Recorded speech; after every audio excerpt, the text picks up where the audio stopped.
حضرت جابر رضی اللہ تعالیٰ عنہ کی حدیث ہے، جس کو امام بخاری رحمہ اللہ نے نقل فرمایا ہے کہ رسول اللہ صلی اللہ علیہ وآلہ وسلم نے ارشاد فرمایا، اللہ کی رحمت اس بندے پر جو بیچنے میں، خریدنے میں اور اپنے حق کا تقاضا کرنے اور وصول کرنے میں نرم اور فراخ دل ہو۔ تو جو لوگ تجارت کرتے ہیں ان کو اپنے ذہن کے اندر یہ بات رکھنی چاہیے کہ میرے پاس جو آتے ہیں یہ اللہ کی مخلوق ہے، ان میں سے کوئی مال و دولت والا ہوگا، ان میں سے کوئی متوسط ہوگا، ان میں سے کوئی غریب ہوگا، اور ہر ایک کے ساتھ اس نے رویہ ایک جیسا رکھنا ہے، چاہے وہ امیر ہو یا چاہے وہ غریب ہو، ان کے ساتھ رویہ ایک جیسا ہو، ان کو چیز ایک جیسی دی جائے، اور پھر یہ ہے کہ اخلاق کے دائرے کے اندر رہ کر اسے ڈیل کیا جائے۔ یہ جو خرید و فروخت والے لوگ ہیں اور یہ جو تاجر ہیں، ان کے اوپر ایک بہت بڑی ذمہ داری ہے، گویا کہ اللہ رب العالمین نے دنیا کے اندر ان کے ہاتھوں کے اندر ایک ترازو دے دیا۔ اب اس ترازوں کے اوپر چاہیے عدل و انصاف کے ساتھ تول کر لوگوں کو چیزیں دیں، اسی طرح سے ناپ کر لوگوں کو چیزیں مناسب طریقے سے دیں یا اس کے اندر کمی بیشی کر دیں،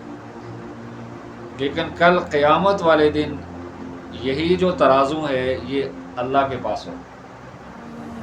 میزان عدل ہوگا، اور پھر وہاں پر کوئی چیز چھپ کے نہیں رہے گی۔ دنیا کے اندر کسی شخص کو دھوکہ دے دینا یہ اپنی ذات کو دھوکہ دینا ہے۔ آج ہمارے معاشرے کے اندر لوگ یہ سمجھ رہے ہیں کہ شاید میں نے کسی کو دھوکہ دے دیا ہے تو یہ میری ہوشیاری ہے، یہ میری چالاکی ہے، کسی کو میں نے کپڑا غلط دے دیا ہے، کسی کی زمین کے اندر میں نے فراڈ کر دیا ہے، کسی کو جو چیز میں نے بیچی ہے اس کے اندر فراڈ کر دیا ہے۔ یہ اس نے کسی کے ساتھ فراڈ نہیں کیا، اپنی ذات کے ساتھ فراڈ کیا۔ حدیث پاک کے اندر آتا ہے کہ جس شخص نے کسی کی زمین کے اوپر قبضہ کیا اور وہ زمین ایک بالش کے برابر ہوگی، تو قیامت والے دن اللہ رب العالمین اس تمام زمین کی مٹی کھودوا کر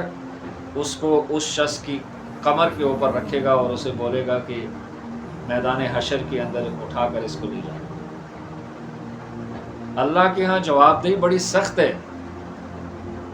ہم نے دنیا کی جو زندگی ہے اسے بڑا آسان سمجھ لیا ہے۔ یہ دنیا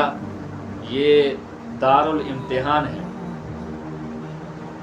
اور یہاں پر ہم جو اللہ رب العالمین نے ہم کو بھیجا ہے وہ آخرت کی تیاری کے لیے بھیجا ہے، اور آخرت کی سوچ اور آخرت کی فکر کے لیے بھیجا ہے۔ ایک حدیث کے اندر وہ بھی امام بخاری رحمہ اللہ نے حدیث نقل کی ہے، معاملات کے جو ابواب ہیں ان کے اندر نقل کی ہے، کتاب المعاملات کے اندر نقل کی ہے۔ حضرت حذیفہ رضی اللہ تعالیٰ عنہ کی حدیث ہے کہ پہلے والی کسی امت کا کوئی شخص تھا، جب موت کے فرشتے نے اس کی روح قبض کر لی اور اس کی روح کو لے گیا، تو پھر اس سے پوچھا کہ دنیا کے اندر تم نے کوئی نیک عمل کیا ہے؟ تو اس شخص نے کہا کہ میرے علم میں تو نہیں ہے کہ میں نے کوئی نیک کام کیا ہو۔ پھر پوچھا کہ تم یاد کرو، شاید تم نے کوئی نیک عمل کیا ہو۔ اس نے پھر کہا کہ میرے علم میں تو ایسا نہیں ہے کہ میں نے کوئی نیک عمل کیا ہو۔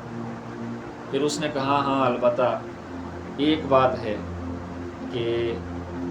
میں لوگوں کے ساتھ بڑی رعایت کرتا تھا، میں کاروباری آدمی تھا، خرید و فروخت کا معاملہ کیا تک کرتا تھا، میرا رویہ لوگوں کے ساتھ درگزر والا تھا، میرا رویہ لوگوں کے ساتھ احسان والا تھا، اور میں لوگوں کو سہولت فراہم کرتا تھا، مہلت دے دیتا تھا۔ اگر کسی نے میرا قرض دینا ہو یا کوئی چیز مجھے واپس کرنی ہو یا کوئی ادھار مجھے واپس کرنا ہو تو بعد میں وہ جب چاہیں ادا کر دیں۔ میں اس معاملے کے اندر غریبوں مفلسوں کو معاف بھی کر دیتا تھا، تو اللہ تعالیٰ نے اس شخص کے لیے یہ حکم دیا کہ اس بندے کو جنت میں داخل کر دیا جائے۔ تو لوگوں کے ساتھ جو حسن اخلاق ہے اور لوگوں کے ساتھ جو حسن سلوک ہے اور لوگوں کے ساتھ جو نرم رویہ ہے، یہ انسان کو جنت کی طرف لے جاتا ہے۔ اسی لیے یہ جو عبادت ہے یہ حقوق اللہ ہے، اور جو معاملات ہیں وہ حقوق العباد ہیں۔ حقوق اللہ کے اندر بھی انسان کو غفلت نہیں برتنی چاہیے، اس لیے کہ اللہ رب العالمین نے ہمیں زندگی دی ہے، اللہ نے ہمیں دل دیا ہے، اللہ نے ہمیں دماغ دیا ہے، اللہ نے ہمیں آنکھیں دی ہیں، اللہ نے ہمیں دنیا کی ہر نعمت دی ہے۔ انسان کا وجود اور انسان کے ہاتھ اور پاؤں کا سلامت ہونا، اور انسان کی سوچ اور انسان کا جو جسم ہے، انسان کے پر جو اللہ نے نعمتیں اور انعامات کیے ہیں، اسی پر انسان ساری عمر اللہ کا شکر ادا کرتا رہے تو شکر ادا نہیں کر سکتا۔ لیکن عبادت کے بعد پھر معاملات، جو عبادت انسان کے معاملات کو درست نہ کر سکے، نماز پڑھنے کے بعد پھر آ کے وہ شخص جھوٹ بولے، پھر وہ دھوکہ دے،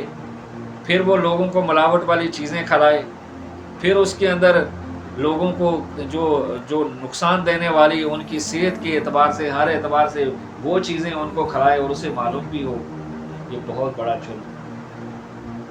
ہمارا معاشرہ اسی وقت ٹھیک ہو سکتا ہے کہ جب ہم عبادت کے ساتھ ساتھ اپنے معاملات کو بھی ٹھیک کریں، عبادت کے ساتھ ساتھ اپنے رویے کو بھی ٹھیک کریں، عبادت کے ساتھ ساتھ اپنے اخلاق کو بھی ٹھیک کریں، عبادت کے ساتھ ساتھ اپنی تجارت کو بھی ٹھیک کریں۔ ہمارے معاشرے میں سے جھوٹ نکل جائے، ہمارے معاشرے میں سے فریب نکل جائے، ہمارے معاشرے میں سے دھوکہ دہی نکل جائے، ہمارے معاشرے میں سے ایک دوسرے کو لوٹنا اور دھوکہ دینا یہ ہوشیاری نہ سمجھا جائے، بلکہ اس کو گناہ سمجھا جائے، اس کو عیب سمجھا جائے، اور اپنے معاشرے کی اور اپنی اولاد کی اور اپنے جو ملنے والے لوگ ہیں، بیل جول والے لوگ ہیں، ان تمام لوگوں کی جب ہم اس طرح سے ان کی تربیت کریں گے کہ وہ ہر معاملے کے اندر اللہ اور اللہ کے رسول کے بتائے ہوئے احکامات کو دیکھ کر چلیں گے، تو اس سے معاشرے بنتے ہیں، اس سے قومیں بنتی ہیں، اس سے اللہ رب العالمین کی رحمتیں نازل ہوتی ہیں، اور اس سے ملک ترقی کرتے ہیں۔ ہمارے ملک کے اندر کسی چیز کی کمی نہیں ہے۔ اگر ہمارے ملک کے اندر کمی ہے تو سچ کی کمی ہے، ہمارے ملک کے اندر کمی ہے تو تربیت کی کمی ہے، ہمارے ملک کے اندر اگر کمی ہے تو دین کے علم کی کمی ہے، اور ہمارے ملک کے اندر اگر کسی چیز کی کمی ہے تو وہ اس چیز کی کمی ہے کہ ہم دھوکہ دینا چھوڑ دیں، ہم جھوٹ بولنا چھوڑ دیں، اور ہم قرآن و حدیث کے اندر جو اللہ اور اللہ کے رسول کے احکامات ہیں ان کو اپنی زندگیوں کے اندر بھی لے آئیں، اپنے گھروں کے اندر بھی لے آئیں، اپنے بازاروں کے اندر بھی لے آئیں، اور اپنے معاشرتی زندگی کے اندر بھی لے آئیں، تو اللہ رب العالمین کے انوارات اور اللہ کی برکتیں اس امت پر نازل ہونا شروع ہو جائیں گی۔ اللہ تعالی ہمیں سب کو نیک اعمال کرنے کی توفیق عطا فرمائے، اور ہماری نظر اور ہماری فکر اور ہمارا ذہن اللہ اور اللہ کے رسول کی طرف متوجہ ہو جائے، تو اللہ کی رحمتیں ساری کی ساری امت پر نازل ہونا شروع ہو جائیں گی۔ آمین وآخر دعوانا الحمدللہ۔